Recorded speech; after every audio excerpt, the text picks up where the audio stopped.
안녕하십니까. 수성 1, 2, 3, 4가 중동, 상동, 두산동을 지역구로 두고 있는 수성구 의원 김경민입니다. 먼저 오늘 5분 자유 발언의 기회를 주신 조규하 의장님을 비롯한 선배 동료 의원 여러분에게 감사의 말씀드립니다.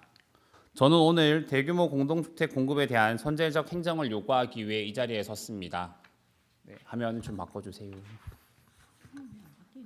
네, 발언을 조금 자유롭게 할 테니까 양해 좀 부탁드리겠습니다. 네, 오늘 말씀드릴 문제 사항입니다. 오늘 말씀드리고 있는 부분은 신규 공동주택이 대규모로 공급됨에 따라서 발생하고 있는 여러 민원들에 대해서 선제적으로 우리 구가 나서야 된다는 것을 말씀드리고 싶습니다. 대표적인 사례를 두 가지를 가져왔습니다. 교통과 교육입니다. 네, 화면 넘겨주세요. 첫 번째는 교통입니다. 여기 계신 선배 의원님을 비롯해서 여러 의원님들께서 많은 교통 문제를 제기해 주셨습니다. 대표적인 케이스로 파동과 두산동을 들 수 있을 것인데요. 파동의 경우는 대규모 공동주택이 신규 공급됨에 따라서 발생하는 교통량에 대한 문제, 두산동 같은 경우는 이미 기존의 공동주택 단지가 형성되어 있는데 추가로 더 형성됨에 따라서 발생하는 교통 문제 등 여러 교통 문제들에 대해서 말씀을 주셨습니다. 결국 이러한 교통 문제 해결을 위해서는 구체적으로 도로를 추가로 건설을 하든 아니면 교통에 대한 전체적인 시스템을 개편을 하든 조금 물리적인 형태의 것들이 많이 필요한데 이러한 방법들은 결국은 장시간 시간이 걸리거나 아니면 많은 예산들이 들어간다는 단점이 있습니다. 그렇기 때문에 단시간 내에 문제를 해결하기 위해서는 어려움을 가지고 있으며 장기간적으로 대구시와 또는 중앙부처와 협의를 통해서 문제를 해결해야 된다는 특징을 보이고 있습니다. 다음 넘겨주세요. 또 하나는 교육적인 부분인데요.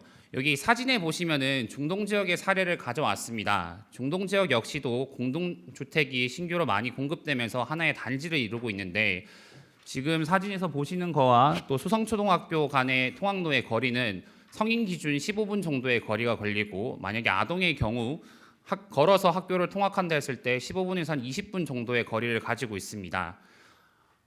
보시게 되면은 수성구의 또 주요 교통을 담당하고 있는 중동교를 건너는 이 건널목을 건너서 통학해야 되는 여건을 가지고 있다 보니 아이들의 통학로에 대한 안전에 대한 불안전적인 요소가 굉장히 많습니다. 신규 공동주택이 공급이 되면서 들어가는 기존 세대를 보게 되면은 신혼부부나 또는 아이들을 가지고 있는 가정이 많은데 이렇게 공동주택 단지가 공급됨에 따라서 통학로에 대한 수요와 민원 역시도 획일적으로 늘어나고 있는 상황입니다. 다음 넘겨주세요. 네.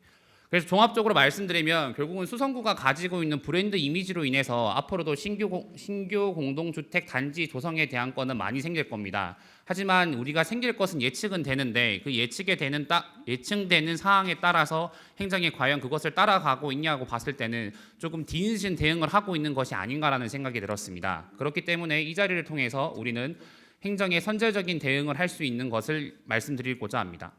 다음 넘겨주세요. 지속적으로 민원이 발생하게 되면은 결국은 행정의 신뢰도는 추락할 수밖에 없습니다. 장기간적으로 발생하는 여러 민원들에 따라서 결국은 주민들의 갈등까지도 야기될 수 있는 상황이기 때문에 이러한 부분들을 해결하기 위해서는 우리는 선제적인 행정을 할 수 있는 것들을 만들어야 됩니다. 다음 넘겨주세요. 제안드리는 것은 대규모 공동주택 공급에 따른 원스톱 행정지원팀 운영입니다. 여기 계신 집행부 공무원들을 비롯해서 여러 의원님들은 신규 공동주택이 공급됨에 따라서 여러 민원들을 많이 가지고 있을 거라 생각합니다. 대표적으로 교통이나 교육 등 여러 산발적으로 흩어져 있는 민원들을 하나의 부서로 모아서 이런 것들을 해결할 수 있는 근본적인 것을 할 수 있는 행정팀이 운영이 필요하다고 생각합니다. 사실 기초지자체가 가지고 있는 사무 업무의 범위나 또는 재정적인 한계 때문에 이러한 공동주택망이 만들어진다고 해서 근본적으로 바로 문제를 해결할 수 있다고 생각은 하지 않습니다. 하지만 장기간적으로 여러 가지 유관 부서와 소통을 해야 되고 그 소통 과정에서 행정의 의견뿐만 아니라 주민들과 이러한 것들을 소통할 수 있는 것들을 통해서 불필요한 행정적 소비를 막고 주민들과의 신뢰관계를 구축을 하게 되면은 근본적으로 또는 장기간적으로 우리가 민원을 해결하는 과정에서 굉장히 효율적으로 우리 수성구의 더 나은 미래를 위해서 만들 수 있다고 생각합니다.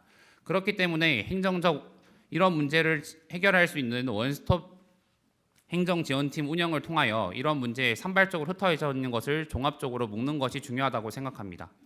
네, 넘겨주세요.